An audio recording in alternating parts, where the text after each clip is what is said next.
Good evening and salutations, my GH fans. I want to apologize for the upload being super late. I actually figured out why. It had something to do with me putting in a memory card, and I had a whole bunch of videos and pictures and stuff like that. So when I uploaded stuff to YouTube, it took a lot longer than it should have. Um, and I just figured that out today. Moving forward, I don't think it'd be a problem as far as uploads and stuff like that. Even Monday was bad, and I know it's usually late, but yeah. So everything should be business as usual moving forward. So I want to thank everyone for their patience, and watching and commenting and stuff like that. So, this episode, you know what? Let's start with Jason. Um, so Jason goes to the meeting to meet Cyrus. And Cyrus pretty much gives him the same deal that he gave Sonny. Listen, you let me move my product through your territory, and you keep your hands clean, and I do all the work and take all the risks, and everything just be all peachy. Jason's like, nope, that's not gonna happen. I don't care if Sonny's missing; he'll come back, and this is just how it's gonna be. 1 second. Um, And he's just like, yo, listen, I don't care, Sonny's here or not. When he gets back, it's going to be run the exact same way. And so, Cyrus is like, well, guess I can't change your mind. And, this is when Jason was like, that sniper that you had, X amount of blocks. Yeah, I took care of him. So Cyrus pulls out a gun and he's like, all right, well, I guess I'll just have to do it myself. I'm just sitting there thinking, Cyrus, you've been, like, hands off for a while. Stuff happens. It's out of your control. You had nothing to do with it, and now you're just gonna just what shoot him in broad daylight? Like, really? Whatever happened to keeping your hands clean? Don't you have people for this exact moment? Okay, sure. Why not? Um. So as he pulls out the gun, he starts to fire, and either Cyrus is extremely slow or Jason just has super speed. And so he ducks and, he's behind like a container or whatever. And there's, he's about to sit there and shoot Cyrus. Brando comes in. And Brando has him from the side. He's like, yo, listen, put down the gun. Don't make me do it. Now, at this point, I'm going to kind of move back a little bit. So, Laura comes over to Carly's house from yesterday. And they catch up and stuff like that, telling them about Cyrus's, her half brother and stuff like that. And the secret weapon apparently is Laura. As far as you know that love or whatever, getting some sort of love and approval and stuff, since he can't get it from his mother. Apparently she's the next best thing. um but also since they're saying that the mother is Cyrus's weakness. So with that being said, Laura leaves, and this is the point where um Brenda has the gun on him. So Carly comes out of nowhere. This is where Jason's literally pent down and is about to be done. Or not. Because, I mean, let's be honest. It's not as though Brando was actually going to shoot Jason. But Carly comes in there and she has security guards. She has backup and stuff. And so now they're literally outnumbered. I mean, well, Cyrus is. And, Jason gives him a warning shot. He's like, yo, listen, you come after me again and you're done. So, he gets Carly out and they go back to the house. Jason is livid because Carly put herself in a line of fire. But Carly, you know, and let's just be clear for a minute. If you ever want to have a really good friend, like somebody that will literally run into danger, Carly. I cannot sit there and think of a more best friend than Carly. But, Jason's upset because, one, she shouldn't have been there. Two, she's a mother. Three, bullets fly, there's no names. But, Carly's like, listen, I'll do it again. First of all, she was probably going to go regardless. I don't know. I feel like she would have went even if Sonny was in town. If she would have had that instinct, she would have went. But, Sonny not being there, she doesn't know where Sonny's at. She's not losing Jason, so that's not going to happen.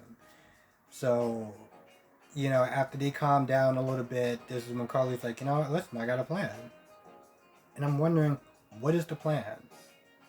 So, back at the docks, Cyrus is livid. And he's like, yo, listen, if something would have happened to me, I would have made sure that each and every single one of y'all would have been in jail. Because of the whole Dab situation. So they go back to the Metro Court. And, Cyrus is sitting there having a drink or whatever. Laura shows up, and Laura's like, hey, listen, I want to make sure, because, Sonny's gone, I want to make sure everything is peaceful, copacetic. I want to work with you and kind of just, keep the violence down to a minimum. And, Cyrus is happy about that because he gets a chance to work with his sister and, have that bond, that relationship or whatever. So he's happy about that. And, this is towards Laura's advantage, because she said that, Cyrus is her weakness, to some extent. Don't get me wrong, push come to shove, I still do believe he will put a bullet in her and, whatever at this point.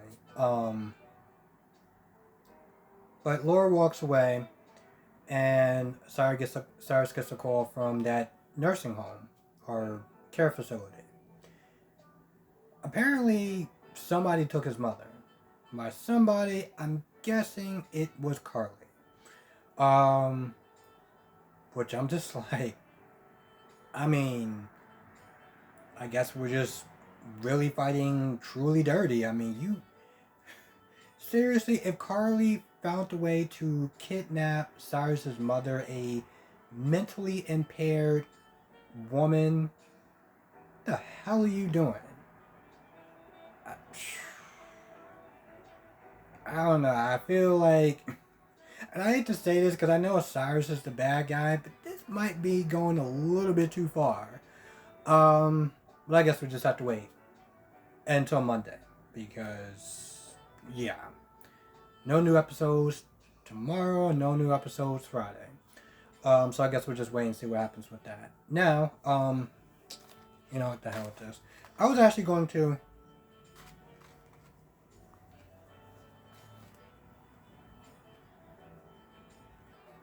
I was going to sit there and try to not eat on camera and stuff, but I was like, you know what, that fry is looking so good. And it's getting cold. So I did it. Now let's talk about Jackie and Anna. So Jackie comes over and, they're chit-chatting or whatever, small talk. And at some point, Jackie's like, so you don't like me, do you? And, she brings up Robert and stuff like that, but they have a history and they've been hanging out, spending time together, and, apparently Robert's going to be Jackie's date, because why not? I know they're separated, but wow. The fact that he's going to be there. Anyway, so she's like, nah, it's cool, we share a child, that's about it, we're good friends. But then, Jackie's like, so you know about me and Finn. And they start talking about, should she tell the truth? Should she not tell the truth? And, Anna's like, listen, I think it's fine, status quo, because, at this point, Anna's just like, and I'm already lying anyway. I'm not going to sit there and judge somebody else for lying. Lying is fine. It protects people. And, lie by omission is, it's totally fine in her book. I say that sarcastically. knowing that I've lied before in my life, I know a lot of people have lied before in their life, so part of me is like, maybe I shouldn't judge Anna so hard. But then I sit there and think about the whole situation with Peter, and I'm just like, yeah, I'm gonna judge him. But Anna's just like, nah, it's cool, whatever. If you don't want to, tell, I'm not gonna swing the vote one way or the other. I mean, I think the status quo is fine, so that's my thoughts. So you're not gonna tell her what to do, but you're gonna sit there and give your opinion of whatever. So after they talk about that, at some point, Finn comes back with Gregory. Now they start talking, and it's just this really awkward situation. There was a point where Anna was sitting there talking to Jackie, and I think she did bring up, like, Chase being Gregory's father and not, you know, Finn's. I felt like they kind of skipped over that. And I know Anna's probably not going to sit there and press her on that, but, like, I feel like she should, but she's not going to because she probably doesn't want to know the answer. Um,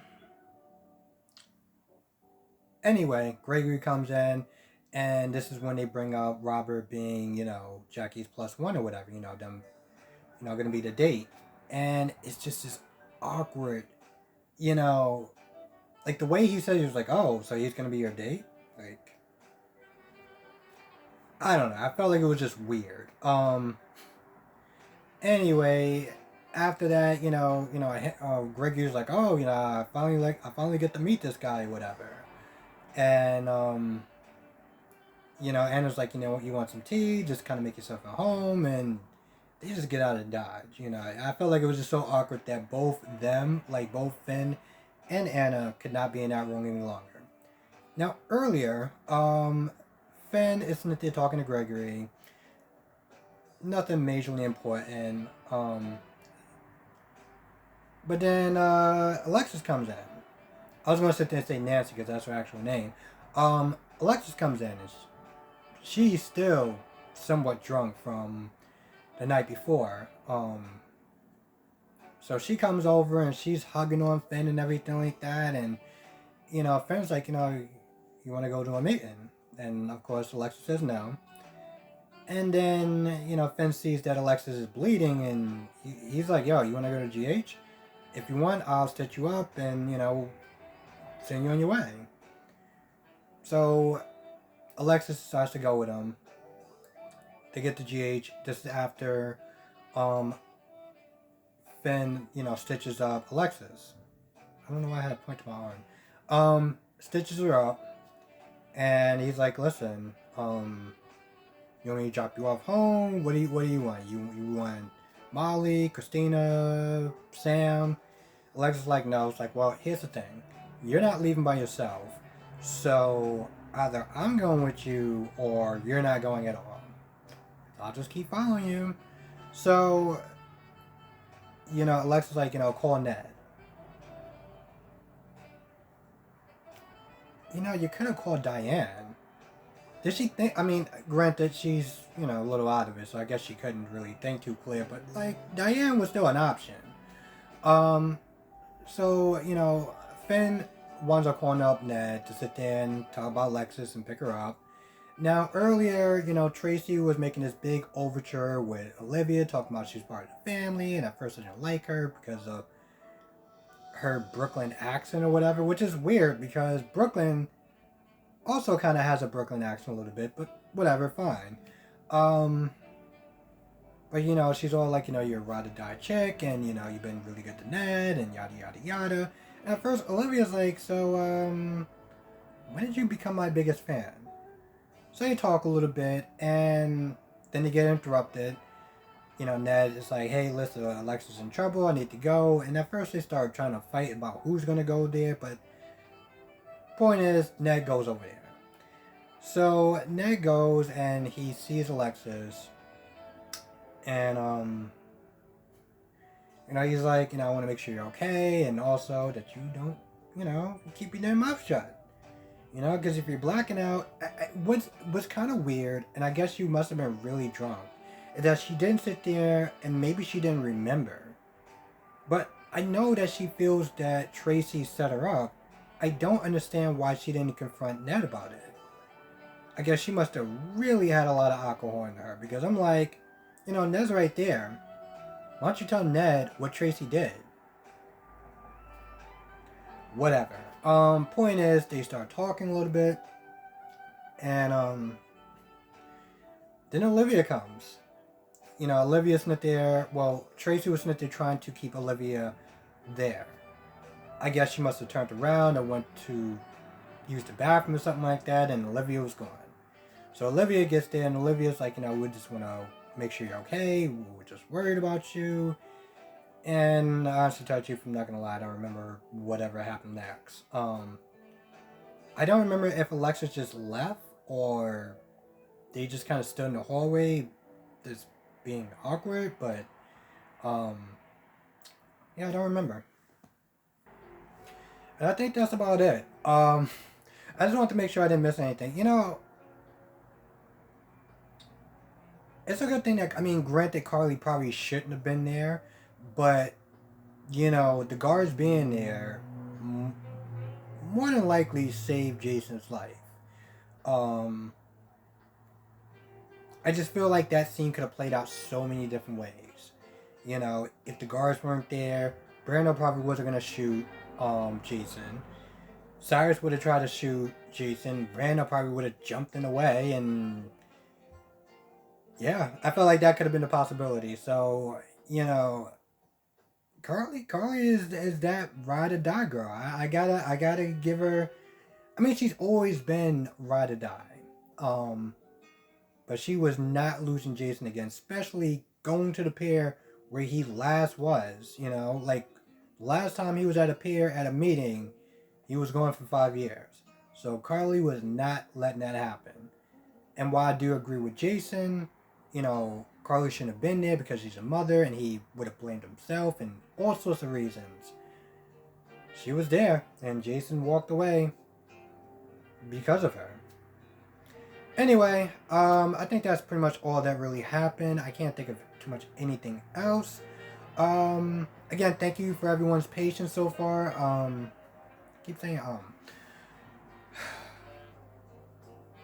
I'm so annoyed at myself that I didn't figure out why I was taking. And this was literally when I would upload a video, it would literally say 3 hours, and I really couldn't understand why, because I was like, I got a new tablet. This literally makes no sense. And then I was like, I did pop in this memory card that has a lot of stuff in there. I wonder if that's what's slowing it down. So, yes, there it is. Anyway, with that being said, thank you for your patience. Thank you for watching. I really do appreciate it. I hope everyone has a great New Year's Eve and New Year's Day, and be safe and all that good stuff. I really feel like GH is starting to get good again. There was a point where it was getting low, but it seemed like, I don't know if they were looking at some of the other soap operas or they were looking at Days, and they were like, we need to step it up. But they're doing a good job, so I'm sitting there thinking, everyone's sitting there, wondering and worrying when Sonny's gonna come back. Sonny coming back is like secondary. What condition Sonny's gonna be in, the fact that Cyrus has this huge thing over all of them. It's like Sonny coming back between Julian's murder could be pinned on Sonny. Cyrus has something over Sonny. It's not like he's out to clear just because he comes back. Anyway, enough of my rant. Thank you so much for watching. Be safe. I will catch everyone in the next video.